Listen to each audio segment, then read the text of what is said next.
কড়কড় শব্দ হচ্ছে, আমার তো জিভে জল এসে গেছে। ফাটাফাটি হয়েছে, একদম মুচমুচে হয়েছে, ফাটাফাটি লাগছে হয়েছে, একদম মুচমুচে।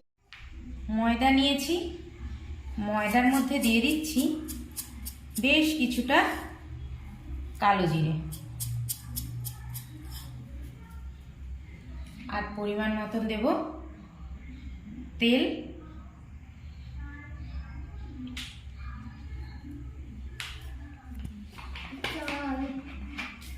আর পরিমাণ মতন দিয়ে দেবো লবণ। পরিমাণ মতন লবণটা দিয়ে দিয়েছি। এটাকে ভালো করে মিশিয়ে নিয়ে এবারে উষ্ণ গরম জল দিয়ে এটাকে ভালো করে মেখে নেব। এইভাবে উষ্ণ যে গরম জলটা দিয়ে আস্তে আস্তে ঠেসে ঠেসে এইভাবে মেখে নিতে হবে। এটাকে মেখে খানিকক্ষণ এইভাবে চাপা দিয়ে রেখে দিতে হবে।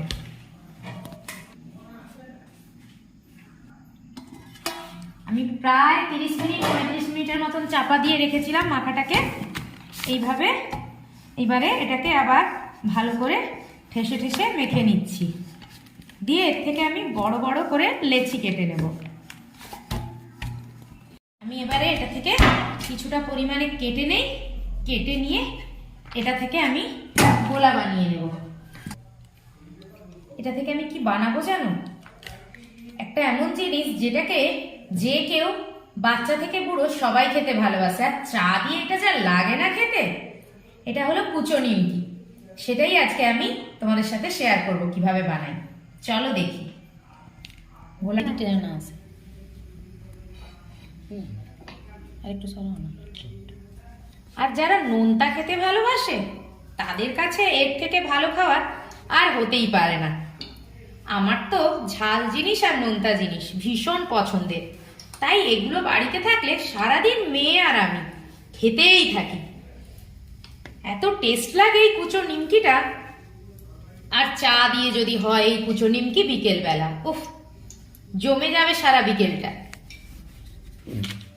আর এর যে ময়দাটা, এটাকে একটু শক্ত করে মাখতে হবে, লুচির মতো খুব একটা সফট করা যাবে না। একটু ডোটাকে শক্ত করে মাখতে হবে, আর যতটা সম্ভব পাতলা করে রুটির লেচি কেটে নিয়ে বড় করে বেলে নিতে হবে। আমি গোল করে বড় একটা রুটি বেলে নিয়েছি। এর থেকে ছোট ছোট স্লাইস লম্বা লম্বা করে কেটে নিচ্ছি। এর এই কাটাটাই আসল। এটাকে লম্বা করে কেটে নিয়ে তারপরে এর থেকে ছোট ছোট করে আমি কেটে নেব। এটার কাটাটাই মেন, একটু সময় নিয়ে ধৈর্য ধরে এটাকে কাটতে হবে। এদিকে আমার তেল গরম রেডি। নিমকি কেটে ডিরেক্ট তেলে দেবো আমি। আমার নিমকিও প্রায় কুচা রেডি করা হয়ে যাচ্ছে। এই দেখো আমি ঠিক বরফির মতো করে কেটে নিচ্ছি জিনিসটাকে। এটা কাটার ব্যাপারটাই হচ্ছে এটা একটু দেখতে ভালো লাগবে, যে যেমন ভাবে কাটতে পারো সে নিয়ে কোনো ব্যাপার নয়, তবে এইভাবে কাটলে দেখতে খুব ভালো লাগে।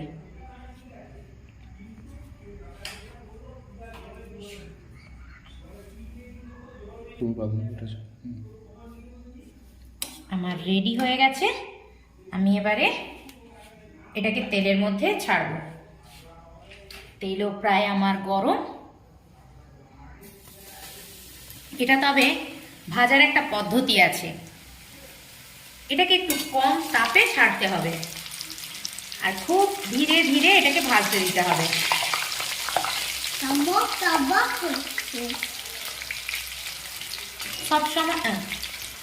সবসময় এটাকে লো টু মিডিয়াম ফ্লেমে রেখে ভাজতে হবে, না হলে ফ্লেমটা যদি হাই হয়ে যায় তাহলে দেখা যাবে ওপরটা লাল হয়ে গেছে, ভেতর কাঁচা হয়ে গেছে।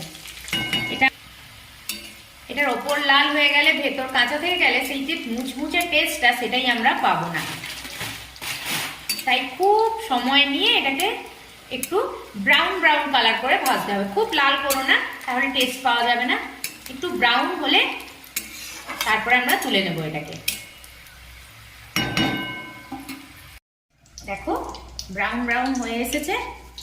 এবার এটাকে আমি তেলটা হালকা ঝরিয়ে তুলে নিচ্ছি। এখানে আমি একটা ফুটো কাঁচি নিয়েছি, কারণ আর যে বাকি তেলটা এক্সস্ট থাকবে সেটা তলাতে পড়ে যাবে, আর একটা বাসনের উপরেই ফুটো কাঁচিটাকে রেখেছি।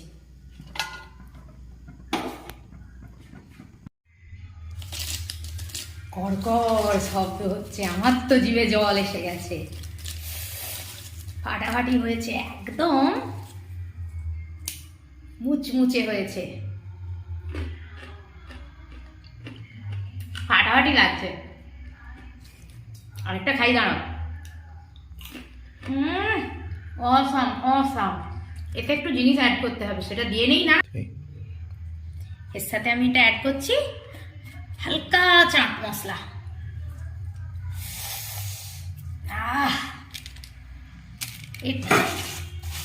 এর স্মেলটাই বলছে ফাটাফাটি হয়েছে।